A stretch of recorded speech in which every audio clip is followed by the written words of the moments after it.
नमस्कार साथियों, आज आपके लिए एक नया टॉपिक लेके आए हैं। आज का अपना टॉपिक है मिश्रण। क्या? मिश्रण। इस टॉपिक से आपकी कई प्रतियोगी परीक्षाओं में प्रश्न पूछे जाते हैं, अक्सर पूछे जाते हैं, है ना। तो आज आपको ये सवाल इस तरीके से बताने वाले हैं कि ये सवाल आपसे पूछ जाए तो ज्यादा अच्छा है। आप यही सोचेंगे कि मिश्रण के सवाल क्यों नहीं आए।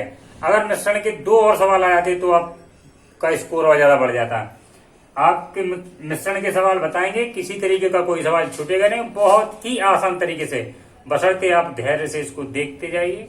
एक एक सवाल को हर तरीके का सवाल लगवाया जाएगा ताकि सवाल ज्यादा रिपीट भी ना हो और कम समय में आपका लगभग कोई भी प्रश्न छूटे ना। चलिए वीडियो शुरू करूं। इससे पहले आप वीडियो को लाइक कर लीजिए, चैनल को सब्सक्राइब कर लीजिए, अधिक से अधिक इसको शेयर कीजिए, क्योंकि जब आप वीडियो देखना चालू कर देते हैं तो आप भूल जाते हैं कि हमें इसको लाइक करना है, इसलिए आप इसको लाइक पहले कर दिए। अच्छा, चलिए देखिए, आज का अपना टॉपिक है मिश्रण। क्या? मिश्रण। इसी को बोलते हैं क्या? मिक्सचर। MIXTURE, mixture. देखिए, इससे संबंधित सवालों को शुरू करें उससे पहले आपको मिश्रण के बारे में थोड़ा सा बता दें। जब 2 या 2 से अधिक वस्तुओं या पदार्थों को आपस में एक निश्चित अनुपात में मिलाया जाता है, ठीक है ना। 2 या 2 से अधिक पदार्थों को एक निश्चित अनुपात में मिलाया जाता है तो मिश्रण तैयार होता है। क्या? मिश्रण की परिभाषा आप लिख सकते हैं क्या?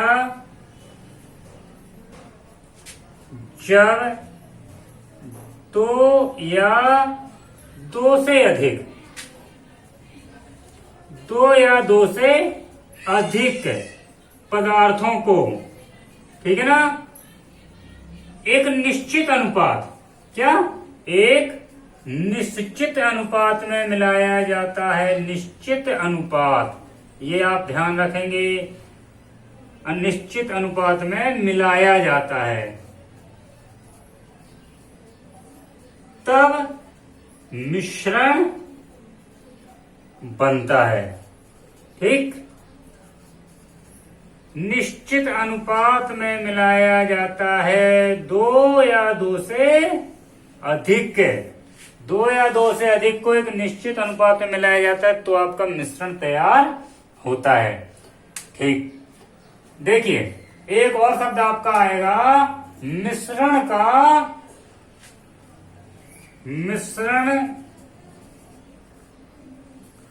का क्रय मूल्य, या क्रय मूल्य ना लिख के कई लोग लिख देते हैं मिश्रण का औसत।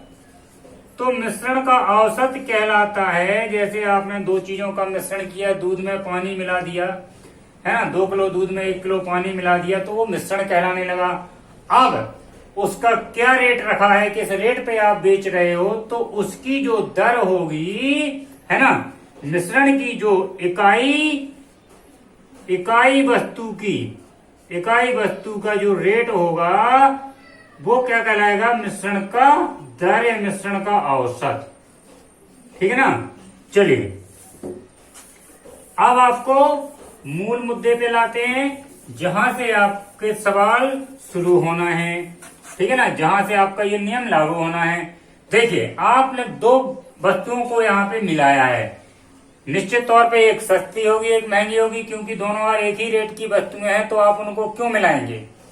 आपके 2 प्रकार के चावल आपके पास है, दोनों 120 रुपए किलो के हैं, तो आप उसको मिलाने का क्या मतलब होगा? वो तो मिले मिलाए से हैं।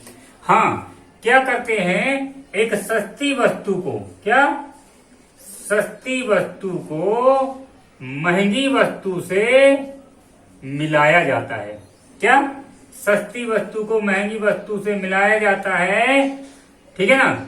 और फिर जो मिश्रण तैयार होता है, जब सस्ती वस्तु और महंगी वस्तु को आपने मिलाया तो ये बना आपका मिश्रण। ठीक है ना, क्लियर है। सस्ती वस्तु सस्ती कैसे कहलाएगी?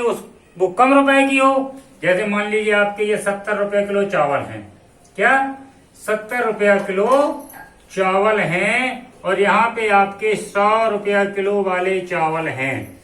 तो आपने इनको एक निश्चित अनुपात में मिलाया।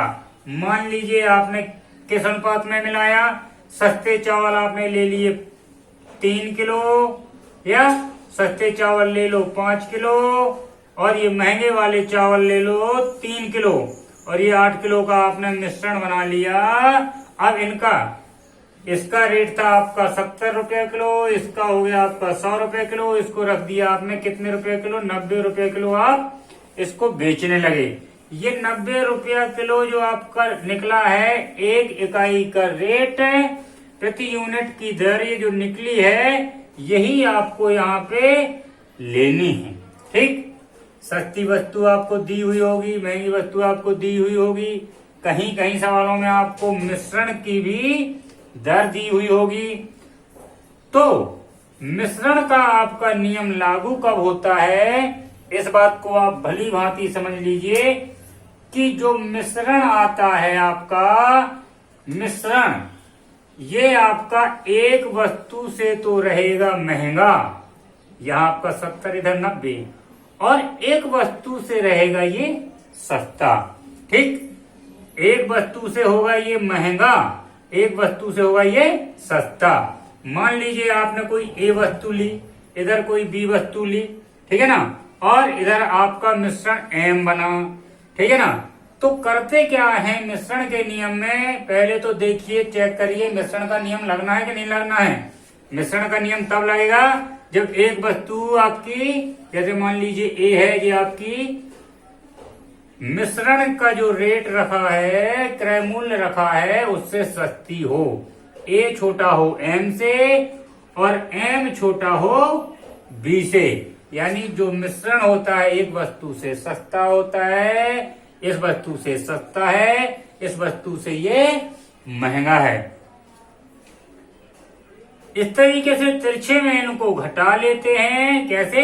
इस तरीके से आपकी यहाँ महंगी वस्तु है ये, इसका रेट मिश्रण से अधिक है, तो इधर आएगा आपका बी माइनस एम, और ये आपकी जो राशि दी हुई है ये आपकी मिश्रण से सस्ती है, तो इधर हो जाएगा एम माइनस ए। ये जब आप निकाल लेंगे तो ये आपका सस्ती वस्तु और महंगी वस्तु का अनुपात आ गया है। क्या होगा सूत्र? सूत्र होगा सस्ती, क्या? सस्ती वस्तु की मात्रा, सस्ती वस्तु की मात्रा अनुपाते महंगी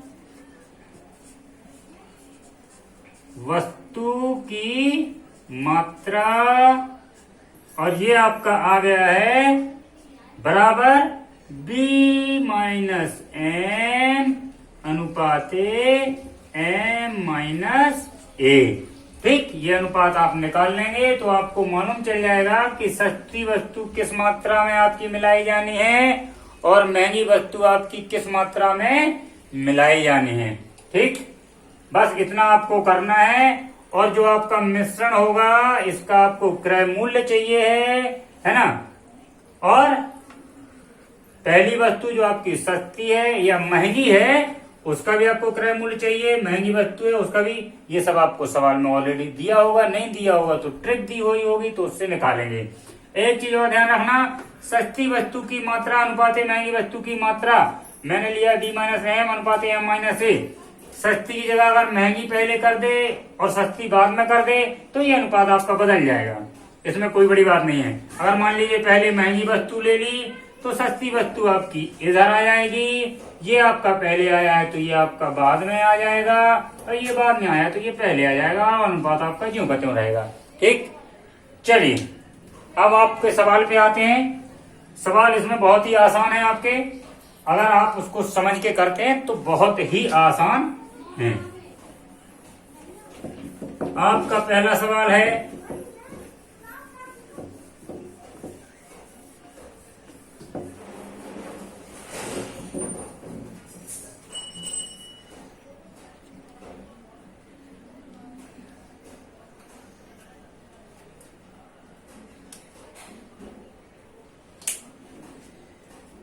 देखिए पहला सवाल लेते हैं। 63 रुपया किलोग्राम की चाय, 90 रुपया प्रति किलोग्राम की चाय के साथ किस अनुपात में मिलाई जाए?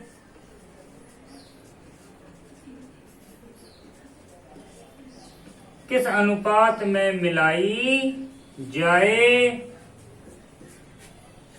कि मिश्रण का क्रय मूल्य कितना? 72 रुपया प्रति किलोग्राम हो जाए। ठीक, देखिए दिया है सस्ती वाली चाय 63 रुपये किलो, महंगी वाली चाय 90 रुपया किलो, और इनको किस अनुपात में मिलाएं कि 72 रुपये किलो उसका क्रय मूल्य हो जाए, 72 रुपया प्रति किलोग्राम। ठीक, देखिए आपको मालूम है सस्ता, एक तरफ लिख लो सस्ता, ठीक है ना, एक तरफ लिख लो महंगा, ठीक है ना। सस्ती आपकी है 63, महंगी आपकी है 90। इधर आपने पहले सस्ती लिया है फिर महंगी ली है। औसत आपको दी गई है 72, 72 दी गई है। आपको मालूम है मिश्रण के नियम से जो मिश्रण होता है इससे एक संख्या छोटी होती है एक बड़ी होती है, इनको आप तिरछा घटा लेते हैं, ये भी आपको मालूम है। 90 में से 72 गया आया आपका 18, और 72 में से आपका 63 गया आपका इधर आया 9। आपका अनुपात आ गया कितना? 9 से दोनों में भाग दे दो, 9 दूनी 18, 9 एकम 9, 2 अनुपात 1, यानी कि 63 रुपए किलो वाली चाय 2 भाग मिलाओ और 90 रुपए किलोग्राम वाली चाय 1 भाग मिलाओ, या कह लो कि 63 वाली अगर 2 किलो मिलाओ तो 90 वाली 1 किलो मिलाओ, तो आपकी 72 रुपया किलोग्राम वाली चाय तैयार। ठीक, चलिए और सवाल लेते हैं कुछ।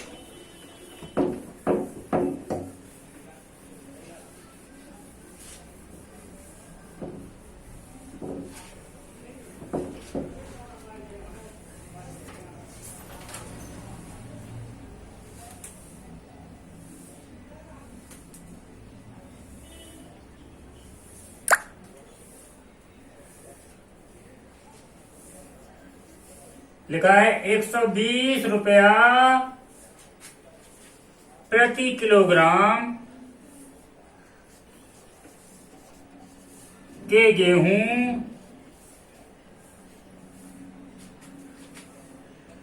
90 रुपया प्रति किलोग्राम के गेहूं के साथ मिलाकर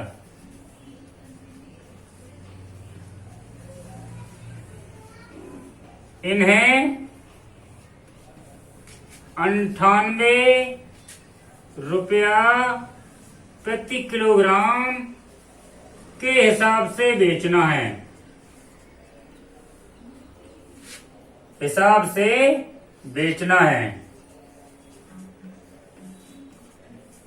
किस अनुपात में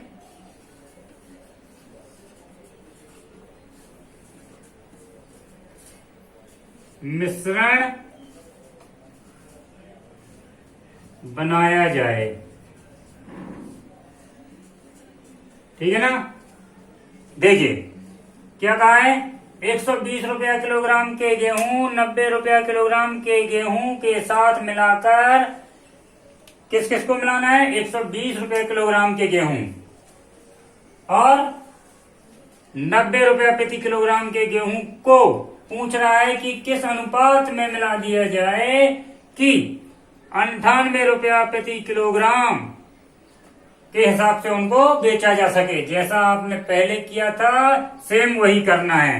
इधर आपका पहले महंगा दिया है, भाई महंगा ले लो, ये हो गया महंगा, ये इधर लिख लो सस्ता, ज्यादा है तो गेहूं लिखते जाओ, महंगा गेहूं ये हो गया आपका 70 गेहूं, ये हो गया 120, ये हो गया आपका 90, ये हो गया आपका मिश्रण जो मिलाने पे प्राप्त हुआ हो गया 98, 98 में से 90 घटाओ आया 8, 120 में से 98 घटाओ 122, और जब इनका अनुपात निकालेंगे तो क्या आएगा, 2 चौको 8, 2 से काट दीजिए 11, यानी 4:11 के अनुपात में मिला दीजिए। 120 रुपया किलो वाले गेहूं मिलाइए अगर 4 किलो, तो 90 रुपए किलोग्राम वाले गेहूं मिलाइए इसमें 11 किलो, और 15 किलो बनाइए और फिर बेचिए इसको 98 रुपया किलो। ठीक है ना। तो आपको किस अनुपात में मिलाना है, आपको मिलाना है 4:11 के अनुपात में आपको इनको मिलाना है। ठीक, चलिए एक सवाल और लेते हैं।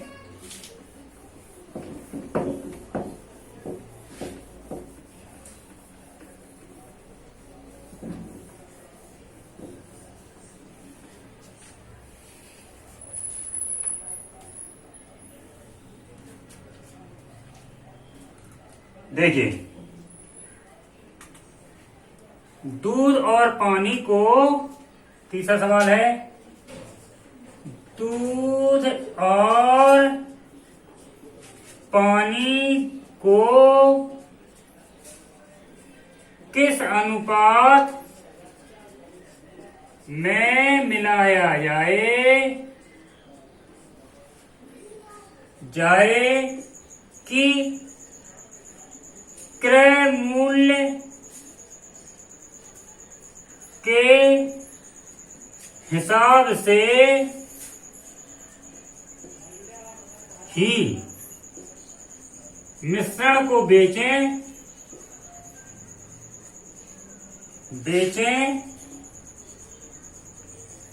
तो 20% का लाभ हो। देखिए क्या है, दूध और पानी को किस अनुपात में मिलाएं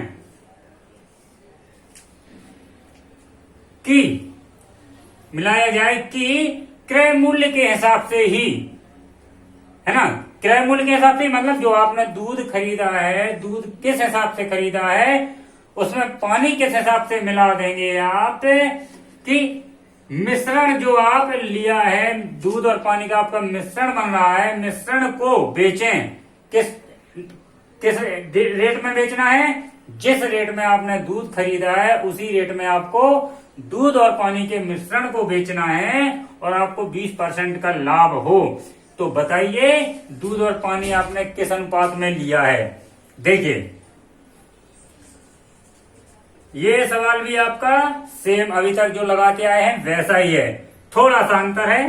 क्या अंतर है, देखिए यहां इन्होंने क्या कहा है, मिश्रण का विक्रय मूल्य दे दिया, मिश्रण को बेचें तो 20% का लाभ हो। यानी मिश्रण को जब बेच रहे हैं, दूध और पानी के मिश्रण को जब बेचा जा रहा है तो 20% लाभ हो रहा है। अपन को मिश्रण का विक्रय मूल्य नहीं चाहिए, मिश्रण का क्रय मूल्य चाहिए है। बाकी राशियां देखिए कैसे निकालते हैं। इन सवालों में आप जब कुछ नहीं दिया है तो एक यूनिट से शुरू करेंगे। कैसे, माना, क्या माना 1 किलोग्राम, क्या 1 किलोग्राम दूध का क्रय मूल्य कितना है, 1 रुपया। 1 किलोग्राम दूध कितने का लिया, 1 रुपए का। ठीक है। मिश्रण का विक्रय मूल्य, मिश्रण का विक्रय मूल्य आपको बताया गया है कि जिस भाव में लिया है उसी भाव में बेचना है। किसको, दूध और पानी के मिश्रण को। तो मिश्रण का विक्रय मूल्य कितना हो गया, 1 रुपया प्रति किलोग्राम। 1 किलोग्राम 1 रुपए का बेचा जा रहा है दूध और पानी मिला के, और 1 रुपया का 1 किलोग्राम शुद्ध दूध लिया था। ठीक है ना। तो ऐसा करने पे जब ये मिश्रण को जिस रेट पे लिया था उसी रेट पे बेच रहा है ना, पानी मिला करके, तो 20% का लाभ हो रहा है।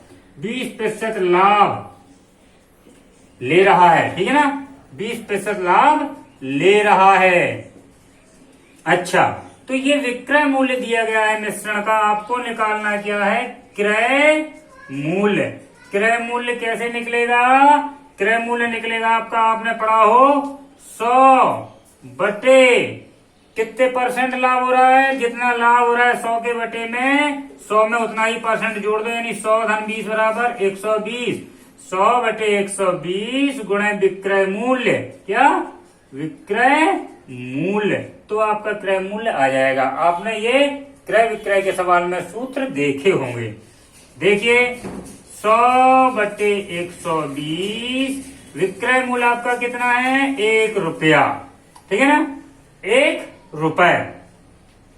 आप इसको यहां काट लीजिए, 100 120 को जब आप काटेंगे थोड़ा सा बड़ा लिख दें, 100 बटे 120 गुणे 1, 0 से 0, ये आपका हो जाएगा, 2 से काटेंगे, 2 पंचे 10, 2 छह 12, ठीक, यानी आपका क्रय मूल्य आ गया 5 बटे 6।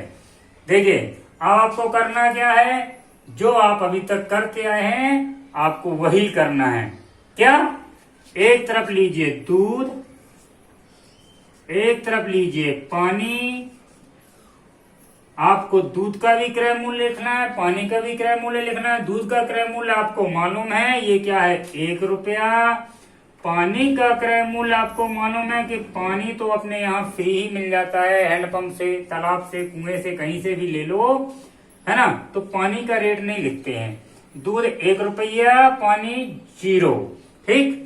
और मिश्रण, मिश्रण का क्रय मूल्य आपने निकाल लिया है, कितना निकाला है, 5 बटे 6। आपको मालूम है 5 बटे 6 0 से बड़ा है, ठीक है ना, तो 5 बटे 6 से 0 को घटा देंगे तो आपका आएगा 5 बटे 6, और 1 बड़ा है 5 बटे 6 से, तो 1 में से जब 5 बटे 6 आपका घट जाएगा, 1 में से 5 बटे 6 आपको मालूम होगा कैसे घटाते हैं, घटाया होगा, 1 माइनस 5 बटे 6, इसका लघुत्तम ले लेते हैं 6, ठीक है ना, इसके बटे में 1 ही मान लेते हैं, इधर हो जाता है 6, इधर ये 5 ही हो जाता है, आपका आता है 1 बटे 6, ठीक है, हो गया। तो आपका 1 में से 5 बटे 6 गया, तो आया आपका 1 बटे कितना, 6। अभी आप 5 बटे 6 और 1 बटे 6 का अनुपात निकालेंगे तो 6 से आपका 6 गया, ये आपका अनुपात आ गया 5:1। यानी दूध और पानी को किस अनुपात में मिलाना है, दूध और पानी को आपको 5:1 के अनुपात में मिलाना है। 5 भाग पानी, 1 भाग दूध, और फिर जिस भाव पे दूध लाए हैं उसी भाव पे बेचिए, ठीक है ना, आपको 20% का लाभ होने वाला है, ठीक। चलिए एक सवाल और आपको बताने की कोशिश करते हैं, अगर हो जाता है तो, क्योंकि वीडियो जब ज्यादा लेंथी हो जाता है तो आप भी बोर होने लगते हैं, है ना, तो आपको कम से कम सवाल दिए जाए, चाहे भले ही उस वीडियो की संख्या बढ़ क्यों ना जाए, है ना, और आप जितना दे रहे हैं उतना बस लगाते जाइए। गारंटी है अपनी कि आप हर प्रकार का सवाल सॉल्व करेंगे, परीक्षा में आप किसी भी प्रकार का सवाल छोड़ के नहीं आएंगे। चलिए एक सवाल और लेते हैं।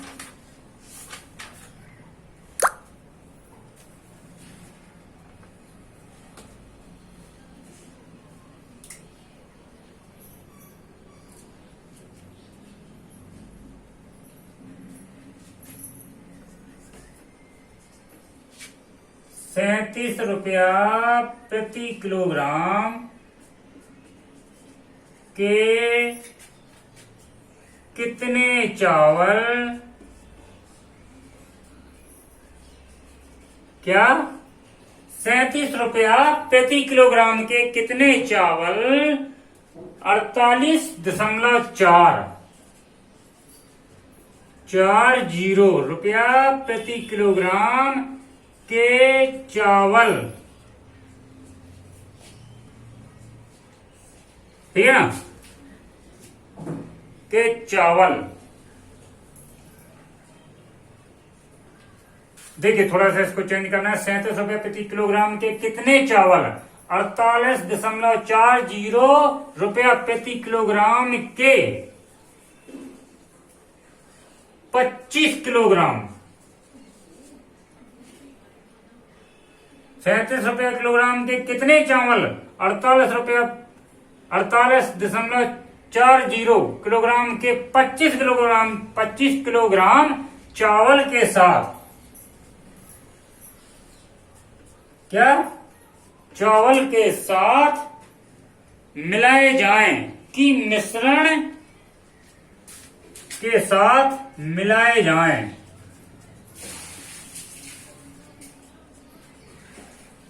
कि मिश्रण को 46 रुपया प्रति किलोग्राम के हिसाब से बेचने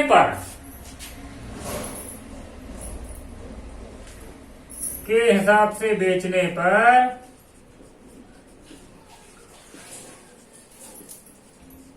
पर 15% का लाभ हो। ठीक, देखिए बताते हैं आपको।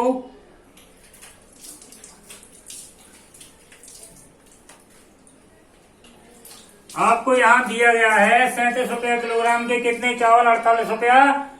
48.40 रुपया किलोग्राम के 25 किलोग्राम चावल के साथ मिलाए जाएं कि मिश्रण को 46 रुपया प्रति किलोग्राम के हिसाब से बेचने पर 15% का लाभ हो। देखिए यहाँ पे इन्होंने फिर से मिश्रण का क्या देख के रख दिया अपन को? बेचने पर। ये आपको मिश्रण का इन्होंने फिर से यहाँ पे विक्रय मूल्य दे दिया है। अपन को यहाँ मिश्रण का विक्रय मूल्य नहीं चाहिए, अपन को चाहिए है क्रय मूल्य। पहले तो मिश्रण का आप निकालिए क्रय मूल्य, ठीक है ना। मिश्रण का क्या निकालेंगे? क्रय मूल्य। ठीक, दिया गया है, पहले अपन इसका क्रय मूल्य निकालते हैं। इन्होंने दिया है 1 किलोग्राम, कितना? 46 रुपया प्रति किलोग्राम। 1 किलोग्राम मिश्रण का विक्रय मूल्य कितना दिया है? 46 रुपए, ठीक है ना। आपको क्या चाहिए है? क्रय मूल्य। 1 किलोग्राम मिश्रण का क्रय मूल्य कितना हो जाएगा? आपको मालूम है, ये लिखा है विक्रय मूल्य, आप क्या निकाल रहे हैं? क्रय मूल्य। आपको मालूम है 100 बटे कितना? लाभ का परसेंटेज दिया हुआ है 15%, 115, और इसका विक्रय मूल्य कितना दिया है? 46, ठीक है ना। के हिसाब से बेचने पर 15% का लाभ हो। ठीक, तो जब आप इसको सॉल्व करेंगे तो आपका कितना आएगा? देखिए, आप इसको 5 से काट दीजिए। 5 से आपका कट रहा है 5 दूनी 10, 5 तीन 15, और फिर इसको भी 5 से काट दीजिए। 5 दूनी 10, और ये 0, 23 दूनी 46, और ये हो गया आपका 20 दूनी 40। यानी मिश्रण का क्रय मूल्य आ गया आपको 40 रुपया। ठीक है, अब आपको जो अभी तक करते आए हैं सेम वही करना है। क्या करते आए हैं? पहले नंबर सस्ते वाले चावल दिए हैं, बाद में महंगे दिए हैं। भाई सस्ता लिख लीजिए, पहले सस्ता, इधर लिख लीजिए महंगा। चाहे तो चावल भी लिखते जाइए, ना चाहे तो ना लिखते जाइए। सस्ता हो गया आपका क्या? 37। महंगा कितना हो गया? 48.40। मिश्रण का क्रय मूल्य कितना है आपका? 40। 40 आपका 48.40 से छोटा है। कितना छोटा है? घटा देंगे, ये आ जाएगा आपका 8.40। 40 से 37 घटाएंगे, आपका आ जाएगा कितना? 3। ठीक, अब आप इसको सॉल्व कर लीजिए। 8.40 अनुपात 3 कितना होता है? ये आप निकाल लीजिए। ये हो गया आपका 3 से चाहे तो आप भाग भी लगा दीजिए, आपका भाग जा रहा है 3 एकम 3, ये इसमें जाएगा 3 दूनी 6, ठीक है ना। और ये आपका 3 दूनी 6, 3 अट्ठे 24। अभी भाग ना लगाइए, इसका पहले दशमलव हटा दीजिए, ज्यादा अच्छा रहेगा। क्या 8.40, ठीक है ना। और बटे में लिखिए 3, इसका ये आपने दशमलव हटाया, बड़ा 2 0 0 से 0 गया, ठीक है ना। आपका ये भी संख्या 3 से कट रही है, 8 4 12 होते हैं। देखिए आपका 3 से कट जाएगा, 3 दूनी 6 और 3 अट्ठे 24, 3 धम 30। फिर आप 2 से काट दीजिए, 2 से अभी और कट रहा है, पहले काट लेना था आपको, कोई दिक्कत नहीं। 2 पंचे 10 और ये आपका 2 से कटेगा तो आ जाएगा 14। अब आपका कुछ नहीं कटना, ही हो गया आपका 14:5। क्या 14:5। तो आप सस्ते और महंगे चावल को किस अनुपात में लाएंगे? 14:5। यानी 37 रुपए किलो वाले अगर आप 14 भाग मिलाते हैं तो 48.40 रुपए किलो वाले आप कितने 5 यूनिट चावल मिलाएंगे। लेकिन उन्होंने एक चीज यहाँ पे कही है कि 25 किलोग्राम चावल के साथ मिलाना है। कितने किलोग्राम? 25 किलोग्राम चावल के साथ मिलाना है। 37 रुपए किलोग्राम के कितने चावल, यानी सस्ते वाले के कितने चावल? 48 के 25 किलोग्राम चावल के साथ। देखिए आप यहाँ पे देखिए सस्ते के चावल कितने, सस्ते के चावल मिलाना है, माना x किलोग्राम सस्ते चावल मिलाते हैं, ठीक है ना। x किलोग्राम सस्ते चावल मिलाते हैं, ठीक है ना। तो x किलोग्राम हो गए सस्ते, और महंगे चावल कितने 25 से मिलाना है, ठीक है ना। और इनका अनुपात अपन निकाल चुके हैं 14:5। सस्ता बटे महंगा, और ये सस्ता बटे महंगा का अनुपात आप निकाल चुके हैं 14/5। ये आपको इसको सॉल्व करेंगे तो x बराबर आपका क्या हो जाएगा? 14/5 गुणा 25, 5 25 और 14 पंचे 70, यानी कि 37 रुपया किलोग्राम के 70 किलो चावल मिलाइए, है ना। 48.4 रुपया किलोग्राम के 25 किलोग्राम चावल के साथ, यानी इसके 25